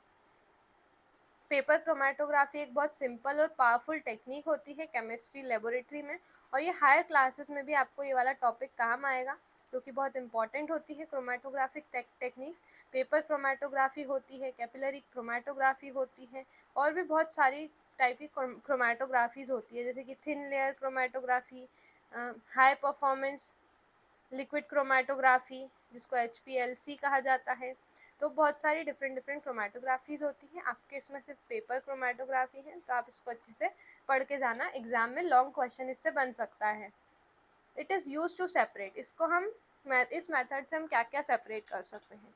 इंक से डाइज सेपरेट कर सकते हैं, इंक से फूड कलर सेपरेट कर सकते हैं, प्लांट पिगमेंट सेपरेट कर सकते हैं, मेडिसिन सेपरेट कर सकते हैं, और डिफरेंट केमिकल कंपाउंड्स हम इससे सेपरेट कर सकते हैं इस मेथड के थ्रू। क्रोमेटोग्राफी यूज़ की जाती है फोरेंसिक साइंस में भी, ये जानने के लिए कि सब्सटेंस आइडेंटिफाई करने में कि क्राइम सीन पे हमको मिले हैं। Scientist use advanced forms of chromatography, और भी एडवांस फॉर्म ऑफ क्रोमेटोग्राफी का यूज़ किया जाता है to analyse very complex mixtures. जैसा कि मैंने आपको एडवांस बताया, TLC, HPLC, ये सभी एडवांस फॉर्म ऑफ क्रोमेटोग्राफी होती है जो कि कॉम्प्लेक्स मिक्सचर्स को एनालाइज करने में यूज़ की जाती है साइंटिस्ट के द्वारा। जो क्रोमेटोग्राफी वर्ड है वो एक ग्रीक वर्ड से हमको मिला है, जिसमें क्रोमा का मतलब होता है कलर और ग्राफिन का मतलब होता है राइटिंग। तो इसका मतलब होता है writing with colours, because it was the first used to separate coloured substances. सबसे पहली बार इसको कलर्ड सब्सटेंसेस को सेपरेट करने में इसका यूज़ किया गया था। अब क्या इंपॉर्टेंस होती है क्रोमेटोग्राफी की? क्रोमेटोग्राफी हेल्प करता है साइंटिस्ट को डिटरमाइन करने में कि सब्सटेंस जो है प्योर है कि नहीं है, और उसमें क्या क्या सेवरल कंपोनेंट्स हैं एक पर्टिकुलर सब्सटेंस में। ये यूज़ किया जाता है ड्रग टेस्टिंग में, ड्रग यानी कि जो मेडिसिन के अंदर जो मेन API होता है जिसको ड्रग कहते हैं, उसकी टेस्टिंग में यूज़ किया जाता है। फूड एनालिसिस में टेस्ट किया जाता है, फूड की प्योरिटी चेक करने में यूज़ किया जाता है, मेडिकल डायग्नोसिस, किसी भी डिजीज़ को डायग्नोस करने में यूज़ किया जाता है, और रिसर्च लेबोरेटरीज़ में यूज़ किया जाता है। इन्वायरमेंटल साइंटिस्ट स्टडीज़ में इसका यूज़ किया जाता है। बिना क्रोमेटोग्राफी के जो मॉडर्न साइंटिफिक इन्वेस्टिगेशन है वो करना बहुत डिफ़िकल्ट है। अब हमने जाना कि हम होमोजीनियस मिक्सचर को कैसे सेपरेट कर सकते हैं, वो हमने ऑलरेडी पढ़ लिया, ठीक है। अब हम हेट्रोजीनियस मिक्सचर्स को भी सेपरेट कर सकते हैं। तो हेट्रोजीनियस मिक्सचर्स को किस तरीके से सेपरेट किया जाता है वो अब हम पढ़ेंगे। तो जो हेट्रोजीनियस मिक्सचर है उसमें डिफरेंट कंपोनेंट्स होते हैं जो कि उनका यूनिफॉर्म कंपोजिशन नहीं होता है, और ये जो कंपोनेंट्स होते हैं हेट्रोजीनियस मिक्सचर्स के वो फिज़िकली डिस्टिंक्ट अलग अलग दिखाई देते हैं, और उनको सेपरेट किया जा सकता है फिज़िकल मेथड से। डिफरेंट सेपरेशन मेथड्स होती हैं, वो डिपेंड करती हैं कि उन कंपोनेंट्स की क्या प्रॉपर्टीज़ है। अब separation of to immiscible liquid, immiscible का मतलब होता है ऐसे लिक्विड्स जो कि एक दूसरे में डिज़ोल्व नहीं हो सकते हैं। बेस्ट एग्जांपल है इसका ऑयल एंड वाटर। तो ऑयल और वाटर क्या है? दो इमिसिबल लिक्विड है, आप पानी में कितना भी ऑयल घोलने की कोशिश करो वो एक दूसरे में डिज़ोल्व नहीं होंगे, टू डिस्टिंक्ट लेयर्स आपको दिखाई देगी। Some liquids mix completely with each other, तो उनको बोलते हैं मिसिबल लिक्विड्स, जैसे कि अल्कोहल वाटर में पूरी तरीके से डिज़ोल्व हो जाता है, एसीटोन भी वाटर में डिज़ोल्व हो जाता है, तो वो है मिसिबल लिक्विड। और कुछ लिक्विड्स जो है मिक्स नहीं होते हैं उनको इमिसिबल लिक्विड्स कहा जाता है, जैसे कि oil and water, mustard oil and water, kerosene and water. और जब ये इमिसिबल लिक्विड्स मिक्स हो जाते हैं तो ये सेपरेट लेयर्स बनाते हैं, सेपरेट लेयर की तरह दिखाई देते हैं। ये इसलिए होता है क्योंकि जो लिक्विड्स हैं उनकी डेंसिटीज़ अलग अलग होती है।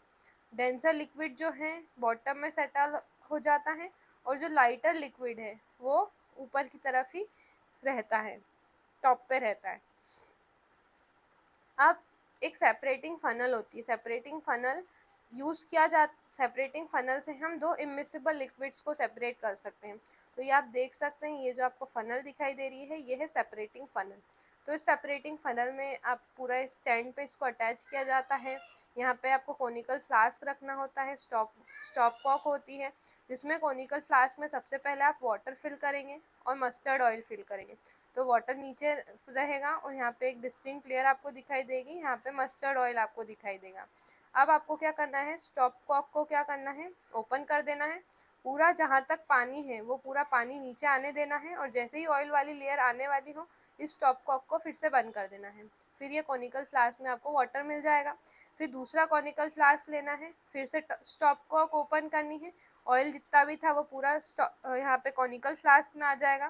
तो आप इस तरीके से दोनों इमिसिबल लिक्विड्स को सेपरेट कर सकते हैं सेपरेटिंग फनल का यूज़ करके। तो ये सेपरेटिंग फनल एक अपैरेटस होता है जिसमें फनल शेप कंटेनर होता है, स्टॉपर होता है, स्टॉप कॉक होती है और टैप होता है बॉटम में। ठीक है, सो when a mixture is poured into the funnel left undisturbed, तो ये जो मिक्सचर है जब इसको पोर किया जाता है फनल को अनडिस्टर्ब रखा जाता है तो दो लेयर्स फॉर्म होती हैं। हैवियर लिक्विड जो है नीचे रहता है और जो लाइटर लिक्विड है वो ऊपर रहता है, और यहाँ पे स्टॉप को ओपन किया जाता है। वही चीज़ जो मैंने आपको पूरी एक्सप्लेन करी वही चीज़ यहाँ पे लिखी है। दो लिक्विड्स को हम सेपरेट कर सकते हैं इस मेथड से। अब क्या एप्लीकेशन होती है सेपरेटिंग फनल की। सेपरेटिंग फनल वाइडली यूज़ किया जाता है लेबोरेटरीज में, पेट्रोलियम इंडस्ट्री में, केमिकल इंडस्ट्री में, ऑयल एक्सट्रैक्शन प्रोसेसेस में यूज़ किया जाता है। ये कन्वीनियंट मेथड होता है इमिसिबल लिक्विड्स को सेपरेट करने में। अब नेक्स्ट इम्पॉर्टेंट टॉपिक है सब्लिमेशन। सब्लिमेशन क्या होता है, तो जब सॉलिड जो है डायरेक्टली कन्वर्ट हो जाए वेपर फॉर्म में, जब हम उसको हीट करें तो इस प्रोसेस को सब्लिमेशन कहते हैं। Certain solids change directly into vapour when heated without first becoming liquid, तो इसी को सब्लिमेशन कहा जाता है। बिना लिक्विड में चेंज हुए डायरेक्टली जो सॉलिड है वो काय में कन्वर्ट हो जाए, वेपर में कन्वर्ट हो जाए, इसी को क्या कहा जाता है, सब्लिमेशन कहा जाता है। बहुत इंपॉर्टेंट प्रोसेस है ये सब्लिमेशन। सो सब्लिमेशन में क्या solid state directly gaseous state में कन्वर्ट हो रही है, सॉलिड स्टेट वेपर यानी कि गैसियस स्टेट गैसियस फॉर्म में कन्वर्ट हो रही है। और जब ये वेपर्स को हम ठंडा करते हैं, ये वेपर्स को जब हम कूल डाउन करते हैं तो ये वेपर्स फिर से काय में कन्वर्ट हो जाते हैं, सॉलिड में कन्वर्ट हो जाते हैं, और इस प्रोसेस को कहा जाता है डिपोजिशन। क्या कहा जाता है, डिपोजिशन। ठीक है, सो ये दो इंपॉर्टेंट प्रोसेस है सब्लिमेशन और डिपोजिशन, इसको आपको ध्यान रखना है। सॉलिड से वेपर बन रहे हैं तो सब्लिमेशन, और वेपर को ठंडा करने पे फिर से सॉलिड जो मिल रहा है उसको बोलते हैं डिपोजिशन। एग्जाम्पल्स क्या है सब्लाइमेबल सब्सटेंसेस के, कॉमन सब्सटेंसेस जिसमें सब्लिमेशन होता है यानी कि डायरेक्टली सॉलिड से वो वेपर फॉर्म में कन्वर्ट हो जाते हैं। ऐसे कौन कौन से सब्सटेंसेस हैं, सबसे पहला है कैम्फर। कैम्फर मतलब होता है कपूर। आपके घर में कपूर यूज़ किया जाता होगा, तो वो कपूर क्या है, एक सब्लाइमेबल सब्सटेंसेस है जो कि डायरेक्टली सॉलिड से वेपर फॉर्म में कन्वर्ट हो जाता है, ठीक है, रूम टेम्परेचर पर। और नेप्थलीन, नेप्थलीन बॉल्स यूज़ किया जाता है इंसेक्ट से बचाने के लिए। कुछ इस तरह की बॉल्स होती हैं वाइट कलर की, तो ये कहीं आपके घरों में कोने कोने में रखी जाती है ताकि इंसेक्ट्स ना हो, और कुछ दिनों बाद जब आप देखते हैं तो वो नेप्थलीन बॉल गायब हो जाती है, मतलब कि वो वेपराइज हो जाती है, दिखाई नहीं देती है फिर। अब नेक्स्ट है iodine, ammonium chloride, dry ice, ये सभी एग्जाम्पल्स हैं सब्लाइमेबल सब्सटेंसेस के। ड्राई आइस मतलब क्या होता है, सॉलिड कार्बन डाइऑक्साइड को ड्राई आइस कहा जाता है। अब सब्लाइमेबल सब्सटेंसेस को कैसे मतलब सेपरेशन कैसे कर सकते हैं हम, सब्लिमेशन से। तो देखो आपको क्या करना है, यहाँ पे एक मिक्सचर तैयार करना है जिसमें आपको कैम्फर लेना है, सैंड लेना है, और इनको हम सेपरेट कर सकते हैं सब्लिमेशन प्रोसेस से। तो जब हम इस मिक्सचर को हीट करेंगे तो जो कैम्फर है वो सब्लिमेबल है तो वो सब्लाइम हो जाएगा यानी कि वेपर फॉर्म में कन्वर्ट हो जाएगा, और जो सैंड है वो जैसी है वैसी रहेगी। तो जो वेपर्स कैम्फर के वो cool touches the cool wall of the funnel and deposits as a solid crystal. The camphor is separated from sand. देखो ये आपको यहाँ पे किस तरह का असेंबली तैयार करनी है सब्लिमेशन ऑफ कैम्फर की। इसमें आपको क्या करना है, एक फनल लेना है, ठीक है, फनल को इस तरीके से उल्टा रख देना है इसके ऊपर, ठीक है। ये क्या है, आपका चाइना डिश है।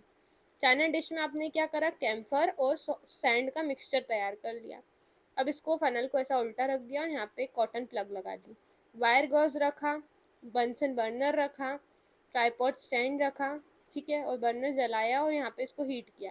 तो जो हीट लगने पर कैम्फर जो था वो वेपराइज हुआ और यहाँ पे जो वाइट कलर आपको दिखाई दे रहा है फनल पे, ये कैम्फर के पार्टिकल्स है। जितने भी कैम्फर के पार्टिकल्स है वो सॉलिड फॉर्म में कन्वर्ट हो, मतलब इस तरीके से वेपराइज हो गए। और जब इसको ठंडा किया गया, ठंडी फनल जो थी ये, तो वहाँ पे फनल के ठंडे होने की वजह से वो सॉलिड फॉर्म में कन्वर्ट हो गया। तो जितने भी कैम्फर पार्टिकल्स हैं हमने इसको सेपरेट कर लिया सैंड से। सैंड जहाँ थी वही थी चाइना डिश में और कैम्फर अलग हो गया। तो इस प्रोसेस को बोलते हैं सब्लिमेशन ऑफ कैम्फर। इम्पॉर्टेंस क्या होता है सब्लिमेशन का?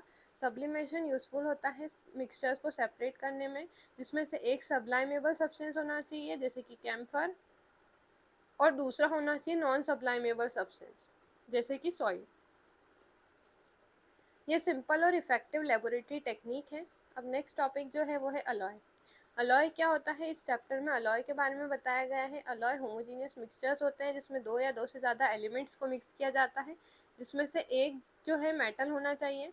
मेटल को मेटल के साथ मिक्स किया जाए या फिर मेटल को नॉन मेटल के साथ मिक्स किया जाए तो क्या तैयार होता है? एक अलॉय तैयार होता है और ये एक होमोजीनियस मिक्सचर होता है। अलॉय प्रिपेयर किया जाता है मेल्टिंग, मतलब मेल्ट करने से, कंपोनेंट्स को मेल्ट करके अलॉय बनता है। और ये जब मिक्सचर कूल किया जाता है तो सॉलिड होमोजीनियस मटेरियल हमको मिलता है। एग्जांपल्स जो हैं अलॉय के वो क्या क्या हैं? Brass, bronze, stainless steel. Brass काय से बनता है? कॉपर और जिंक से बनता है, ठीक है। ब्रास किससे बनता है? कॉपर और जिंक से बनता है, जो कि स्ट्रॉन्गर होता है प्योर कॉपर से भी ज़्यादा। ब्रॉन्ज बनता है कॉपर और टिन से, जो कि कॉपर से बहुत ज़्यादा हार्डर होता है। स्टेनलेस स्टील में होता है आयरन, क्रोमियम, निकल और कार्बन। ये रेजिस्टेंस होता है रस्टिंग से, यानी कि जंग लगने से बचाता है। स्टील में जंग नहीं लगती है क्योंकि वो अलॉय होता है डिफरेंट डिफरेंट मेटल्स का, ठीक है। सो मेटल्स की प्रॉपर्टीज बढ़ जाती है जब हम उसको अलॉय के फॉर्म में तैयार कर लेते हैं। इम्पॉर्टेंस क्या होता है अलॉय का? कि अलॉय बनाए जाते हैं ताकि प्रॉपर्टीज अच्छी हो सके प्योर मेटल्स से भी ज़्यादा, और इसके कारण हम स्ट्रॉन्ग, हार्डर, मोर कोरोसिव रेजिस्टेंस और ड्यूरेबल मटेरियल बना सकते हैं। तो जो कंपोनेंट्स होते हैं अलॉय के वो उसको हम फिजिकल मेथड से सेपरेट नहीं कर सकते हैं। नेक्स्ट टॉपिक दिया गया है एनसीईआरटी में सस्पेंशन। सस्पेंशन क्या होता है? हेटेरोजीनियस मिक्सचर होता है जिसमें इनसॉल्युबल पार्टिकल्स जो होते हैं सस्पेंडेड होते हैं लिक्विड्स में, और ये जो पार्टिकल्स होते हैं वो बहुत ज़्यादा लार्जर होते हैं सॉल्यूशन के भी पार्टिकल से ज़्यादा, और हमको हमारी आंखों से दिखाई देते हैं। Because of the larger size they can be seen with our eyes, हम उसको हमारी आंखों से देख सकते हैं। एग्जाम्पल क्या क्या है सस्पेंशन के? Muddy water, chalk powder in water, जो हमने एक्सपेरिमेंट किया था उसमें पढ़ा था सस्पेंशन के बारे में इस वीडियो की स्टार्टिंग में। Saw dust in water, tea leaves in water, ये सभी एग्जाम्पल है सस्पेंशन के। अब सस्पेंशन की क्या प्रॉपर्टीज़ होती हैं? सस्पेंशन के जो पार्टिकल्स हैं वो इजीली विजिबल होते हैं, वो पार्टिकल्स लाइट को स्कैटर कर देते हैं। कुछ समय अगर हम उसको अनडिस्टर्ब रखें तो पार्टिकल्स नीचे तरफ सेटल डाउन हो जाते हैं। पार्टिकल्स को सेपरेट किया जा सकता है फिल्ट्रेशन से, और जो सस्पेंशन है वो अनस्टेबल मिक्सचर होता है। नेक्स्ट टॉपिक जो आपके एनसीईआरटी में दिया गया है वो है सेंट्रीफ्यूगेशन। सेंट्रीफ्यूगेशन क्या होता है? समटाइम्स जो पार्टिकल्स है वो इतने छोटे होते हैं कि वो ऑर्डिनरी सेटलिंग उसमें नहीं हो पाती है, ठीक है, सेटल डाउन नहीं हो पाते हैं। इस केस में सेंट्रीफ्यूगेशन का यूज़ किया जाता है।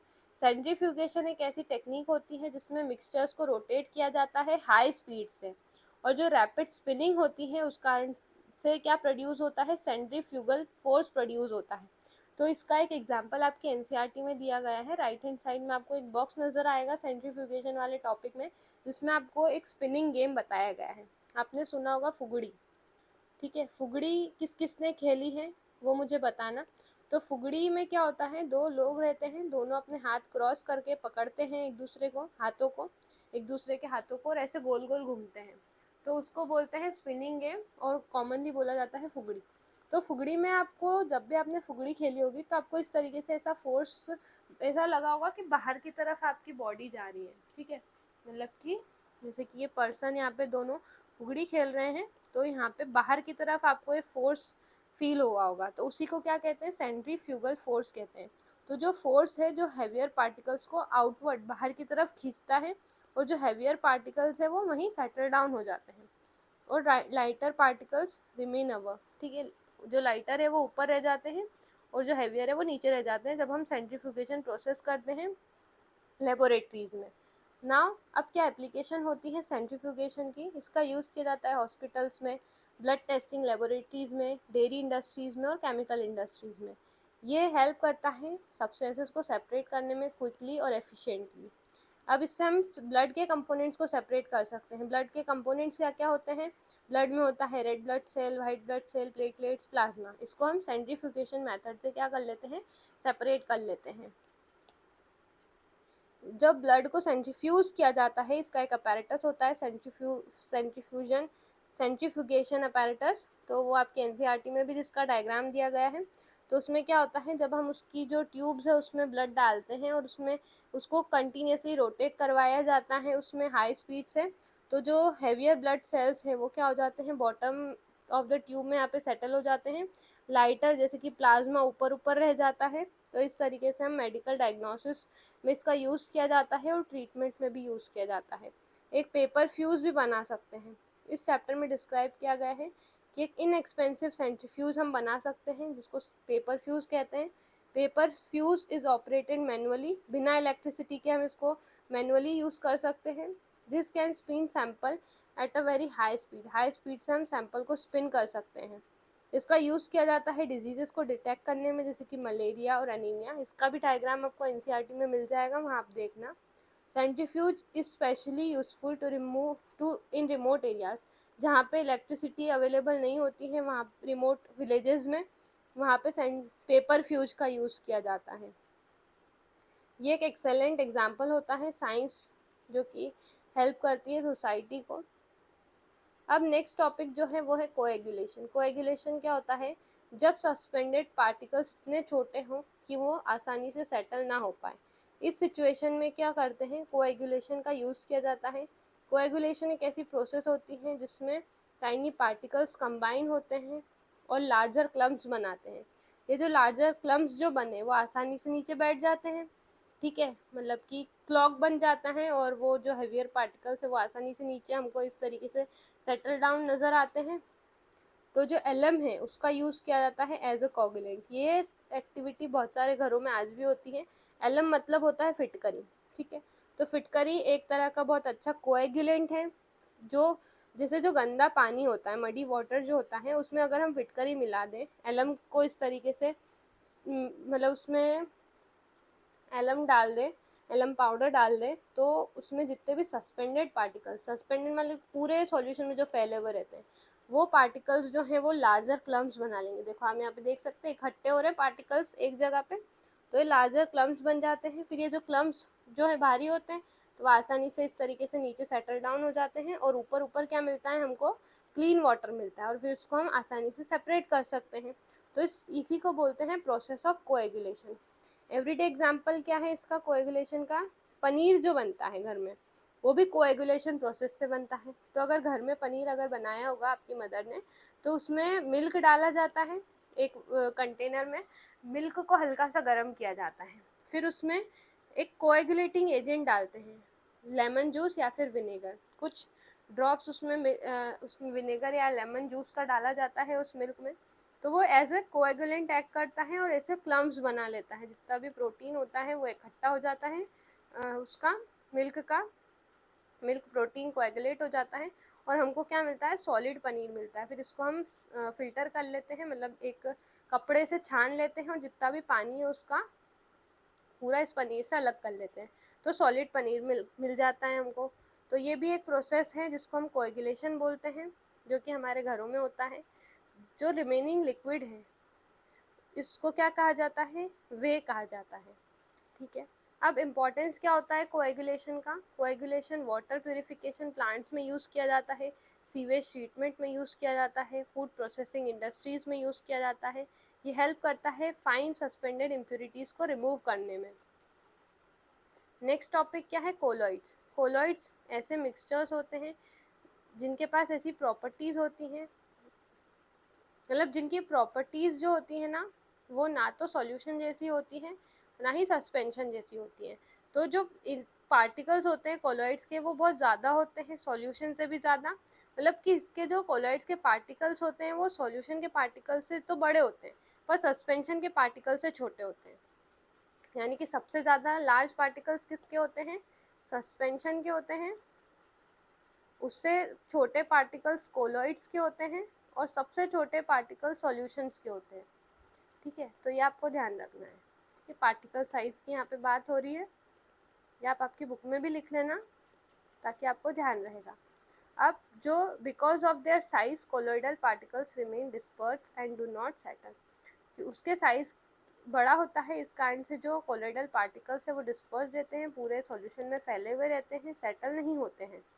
एग्जाम्पल्स क्या क्या हैं कोलॉइड्स के, मिल्क, ब्लड, आइसक्रीम, बटर, चीज़, टोमेटो सॉस, फॉग, क्लाउड, ये सभी एग्जाम्पल है कोलॉइड्स के।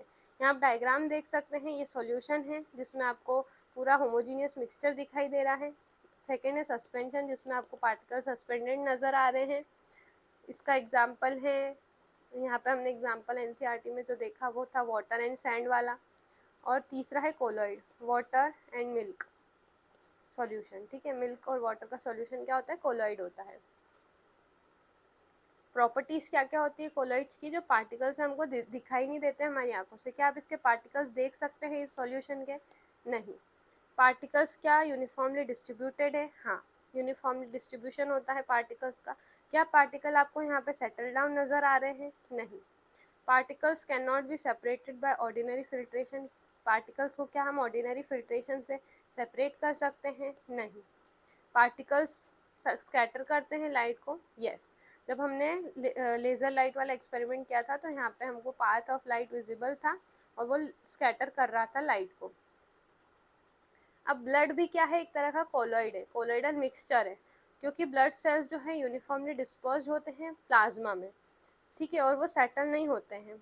ये अलाउ करता है ब्लड को ताकि वो सर्कुलेट हो सके हमारी पूरी बॉडी में, क्योंकि वो क्या होता है, कोलॉइडल मिक्सचर होता है, सभी जगह कंपोजिशन सेम होता है, सारे कंपोनेंट्स सेम रहते हैं ब्लड में, यूनिफॉर्मली डिस्ट्रीब्यूटेड रहते हैं।